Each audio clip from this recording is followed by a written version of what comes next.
Okay, so let's move along. The first one we're going to talk about is Tribal Zoo. So you may be thinking, well, why don't you just start with Zoo? But hey, I'll let these guys. This is refute that. this is their thing here. So let's start with Tribal Zoo. Go ahead, guys. So Tribal Zoo is a very cool deck. It is at heart an aggro deck that acts a little bit like a combo deck, but the thing that it's comboing with is the lands. So while you're playing all the very, very best spells in Modern that are 3 mana and less, I mean, we have such all-stars as Geist of St. Traft, Tarmogoyf, Lingering Souls, Snapcaster Mage. I mean, we just have all kinds of spells that we can use.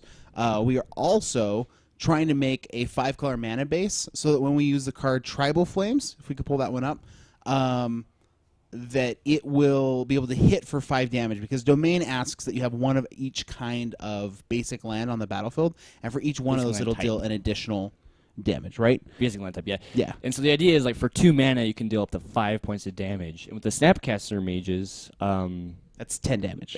You can, like, Snapcaster and flash it back, which is pretty good. So the deck, the idea basically is you deal the first 10 points of damage naturally with your things like Geist of St. Traft or Tarmogoyf, Wild Nacatl, any one of these, and then you finish them off with a big Tribal Flames, Snapcaster Tribal Flames, and it's really quite good. So again, a lot of the very best creatures and cards in Standard. Right, and because this deck is pretty heavy in a lot of different types of cards, it uses lots of fetch lands, it uses a lot of different instant sorceries to be able to do its work. Tarmogoyf actually gets pretty big in this deck pretty quickly. Tarmogoyf is one of the big names in Modern because it's, for 2 mana you can have up to like an 8/9, I think is the biggest it goes. And it's just pretty house in this type of build. And then also they run like Wild Nacatl. He's a 1-green that he gets +1/+1 if you have a mountain, and +1/+1 if you have a plains. He's a 1/1 for 1 green. He just recently got unbanned, just 3 months ago. Yep.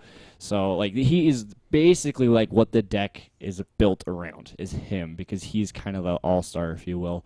And then the thing is, because they are running 5 colors, they're able to splash a lot of interesting things that you don't see in the regular Zoo list, such like Geist of St. Traft. Geist of St. Traft costs 1 colorless, 1 white, 1 blue. For a 2/2 legendary hexproof guy, that when he attacks, you get to put a 4/4 angel into play attacking with him, and it gets exiled at the end of combat. The cool thing is, so he's for 3 mana, he's a 2/2 hexproof, which is kind of okay, right? But being able to just swing for 6 damage on turn 4, or even turn 2 if you're hitting a Noble Hierarch or a Bird's turn 1, is pretty effective, and it's just adding the 1 blue, it's not that bad of a splash. And then the other thing is, too, they utilize a lot of the fetch lands, like the Aran Mesa, not Verdant Catacombs, the Misty Rainforest, stuff like that, to go find these lands so that they can hit their different domain. They usually run a lot of like 1-ofs, like Hollow Fountains, Blood Crypts, stuff like that, just so they can get their domain, but still stay within the colors of what the deck is trying to play, because realistically, it's a green, white, red, a little bit more blue, and then like kind of not a lot of black. Some lists will run like Lingering Souls and stuff like that, or Thoughtseize type effects, but usually it just is more like a Bant/red type build, like blue, white, red, green.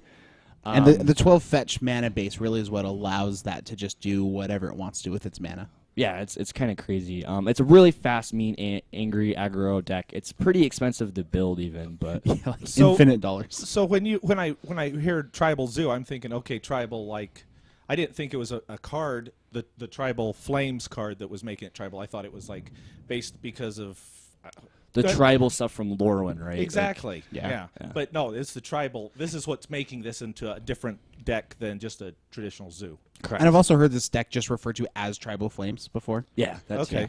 Yeah, and I think that what the difference, what makes it Zoo, is you're playing like the Wild Nacatls and stuff like that, like Great Ape. I think it's now Tribal Zoo because of Wild Nacatl getting unbanned. Yeah. Before it was Tribal it was Flames. just Tribal Flames. Yeah, you're correct. Yeah.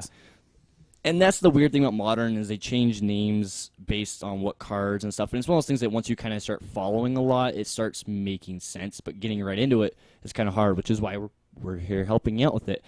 So it's really, really good against a lot of different things, and the fact that it's really fast and angry and mean, but it kind of dies a little bit to like combo decks, such like Blue-Red Storm. It's kind of got an okay matchup against Control because of the Tribal Flames allows you to just push damage, steal the game really quickly, right? Because you just go bolt like Tribal Flames, Snapcaster, Tribal Flames ends the game really fast. I know that sometimes Jund it's very, very kind of like sixes, it seems like, with Jund, because Jund has a lot of spot removal, and really the difference is that Tribal Flames is just such a powerful card for 2 mana that it swings it. And with how much so many decks hurt themselves with their own mana base, crack, fetch, Thoughtseize, you're at 15. Just to interrupt here, pop culture's wondering about the price of this, and and people say this is like 4 digits. For something like easily, yeah. Actually, it's it's not uncommon for a modern deck to get over $1,000. Yeah. So how do you deal with that? I mean, do